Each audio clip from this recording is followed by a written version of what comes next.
obviously a few days on from the 3-3 draw against Weston at Bank Holiday Monday. What's the reaction been like in the camp since then? Mixed. I think immediately after the game was frustrations to be in the positions that we were in during the game, i.e. 2-0 up and then 3-2 up with such a short period of time to go. It's disappointing not to win the game and get maximum points.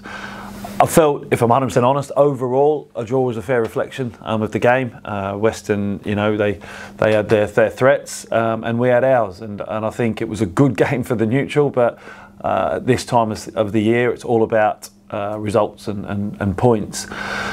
So on reflection, disappointing not to take all three, considering the positions we were in at certain times of the game. But I feel, sitting back, taking a look at it, it's a point gained, and it's important that we take points in each game. So we're in a better position after the game than what we were before the game, if you look at it in that aspect. So, like I say, mixed emotions from frustrations to a point gained, but things to work on for sure, and learning moments we can take from the game as a collective group. Obviously, since last week's press call, there's been 2 games. Obviously, completely different opposition. Both teams from Somerset, I guess that's the similarity. Obviously, the Yeovil game and Weston-super-Mare. There certainly was a lot more chances created in the Weston-super-Mare game. Do you feel that there was a significant improvement from the Yeovil game to the Weston-super-Mare game? Definitely in patches. I felt the first 20-25 minutes we were excellent. We were really good. 2-0 up, worthy 2-0 up. Brett McGovern had a chance to make it 3-0, and that might have put the game to bed. So really pleased with that aspect, and then quite disappointed really with how the reaction to being 2-0 up, and there was a sort of a half an hour period really until they got their second goal that was that we've reflected on and looked at. But overall, like you say, we had a lot more attacking intent. We had a lot more of the ball, to be fair as well, and so more pleasing moments in the Western game than the Yeovil game, but definitely areas to improve and look at, and we're excited and looking forward to going into this weekend where we find ourselves having 2 games in such a short period of time. And the boys are in good spirits, and they've had a couple of days to sort of rest, and then they've come in the last couple of days and worked quite hard to make sure we're ready and prepared and get the work in early, so we know that there's going to be basically a game sort of situation. There's not going to be much time and much turnaround, so we've had to put some principles into ourselves now that hopefully prepare us for both games. Just touched upon it then, obviously on Monday's game, obviously going 2-0 up, it is very much the dream start. I know they say it's a dangerous scoreline depending on who scores next and all of that, but has the players' reaction to that, you've already mentioned about your disappointment then, has the players' reaction to that, has that been something you've been focusing on, that sort of maybe it's getting inside their heads in training, or? Yeah, yes and no, because there is also 2 elements to it, because we actually got it back to 2-2, so they got it back to 2-2 rather, so there's an element of we actually could have gone on and lost that, but we turned it round to nearly win the game. So they actually changed their mindset and their mentality during the game to actually go, oh, hang on, we've had a punch on the nose here, let's come out and give it a go. So it's an experienced group. There's some real experience in our team, and those boys have taken responsibility on themselves to make sure that they can help the less so experienced players, but also turn the game around and galvanise a group. So having meetings with those players and talking about certain elements and how we deal with being 1-0 up, 2-0 up, 1-0 down, and how we manage those moments is really important. So I'm hoping that the experience of those players and the conversations we've had can help us moving forward. And like you say, actually, even when it got back to 3-3, Jack Stobbs hits the crossbar, could have ended up winning the game 4-3. Exactly, and we were looking, the last 30 minutes of the second half, we were pushing to win the game, and there was only probably a 5-minute period after we just scored, again as a learning moment for us, that was disappointing to concede so early after scoring what should have been the winner. But as you say, we still try to flip it around, and we had a couple set plays, and Stobbsies hit the bar, and we were close to winning it. So again, still some pleasing moments coming out of the game. for sure, but we all agree that there's definite elements we can look to get out of our system, for sure. Now, obviously, as a defender by trade in your playing days here at Plainmoor, a defender that played with distinction here at Plainmoor, obviously you've been very delighted that you had that clean sheet against Hampton and Richmond. Possibly not so delighted, obviously, with the conceding the 3 goals in the 2 games since then. I'd imagine that's obviously something you're looking to rectify on the road this weekend. Yeah, we spoke about it today in training.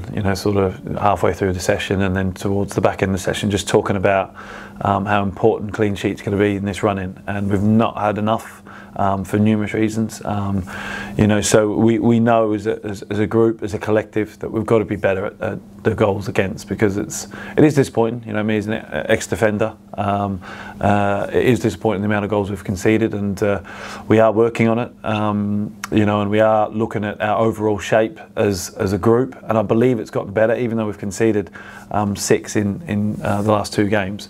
I do believe that we're more solid as a group, and if we can just tidy up on certain aspects which we've spoke about, then I believe they will come, because we've got some good players in our team, and I know if they play at their best, then we will keep clean sheets.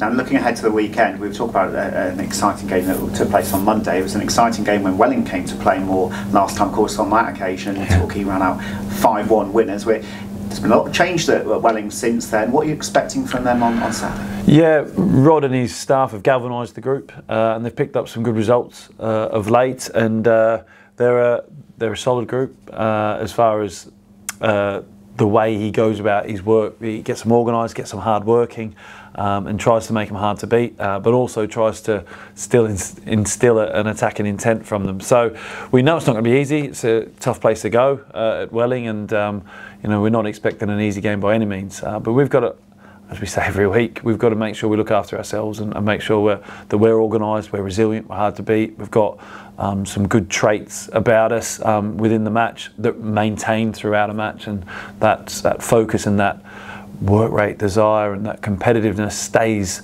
for 90 minutes and not just sort of 15-minute spells, and so we've got to make sure that for 90 minutes, much like we did against Hampton, we maintain a good shape, a good work rate to enforce ourselves on an opposition and not allow them to dictate the game. So yeah, it'll be a tough game, that's for sure, and a quick turnaround as well, moving into the second game on the Monday. But fully focused at the minute is making sure that we go and account ourselves well on Saturday, and then we move on to Monday and deal with that when it comes. But Saturday's at the forefront of our thoughts. And finally, we're going into the last 5 games of the season now. Obviously, we're in an unusual situation. We've only got 1 home game, 4 away games. Obviously, people will keep on mentioning that the away form hasn't been spectacular this season. Are you going to treat the away games any different to the home games, or is it just about what we can do as a side going into these last few fixtures? To a degree, and there's a natural mindset, because there's a lot that's involved with an away fixture, i.e., preparation, and logistics, getting there and how you prepare for an away match. So we will look at all that. We have looked at all that. We're trying to prepare as best we can, so we go there as smoothly as possible and we're as settled as possible while we arrive. But it's a mindset, the biggest thing, and we feel it's an opportunity, because our away form hasn't been, as you've alluded to, and I'm sure other people will allude to, that it hasn't been where it should be this season, and that's been a big factor of letting us down, the away form. So it's an opportunity for us to rectify, to a degree, that away form and give back, because people pay a lot of money and travel a long way and put a lot of effort in, to getting to away games. So it's important that we pay back those sort of loyal supporters and the people who spend a lot of money, and people are, rightly so, let me know how much they've spent and how far they've travelled, after a match, and I absolutely empathise with that, and I agree, they're right to say that, and we've got to make sure that we give them value for money, and we haven't done that this season, and it's an opportunity for us to now correct a few wrongs, right a few wrongs, and put that into play. So rather than worrying, we're actually quite excited about the next 4 games away from home, and it gives us an opportunity to rectify sort of the form that we've had. as the fixtures have fallen, an opportunity to get 6 points on the board within 48 hours. Potentially, yeah, definitely. And like I said, we just got to focus first and foremost on Welling and the threats and dangers they pose, but also making sure that we just sort of take one game at a time and focus on Welling, because that's all we can control at the minute, is how we deal with that. We've got a plan in place for how we turn it around quickly, so we've got a plan in place, but those change quickly because you can't ever tell what's going to happen on the Saturday, so it might change after the match, but hopefully we can stick to it and we can come out with a positive long weekend. Fitness wise, the boys are looking well, no major issues. I think Jarves are still probably going to struggle, if I'm honest. We don't think he'll be involved this weekend. You know, obviously he's took quite a big knock in the Tunbridge game on his knee, so we're just waiting to see how that comes out. But Kevin Dawson's done well in training. We think he could be available, so that's a welcome boost to us. And Dan Martin, we are still awaiting on a result for him, but he was out running today, so he's probably touch and go for this weekend, but he's back in contention soon, hopefully.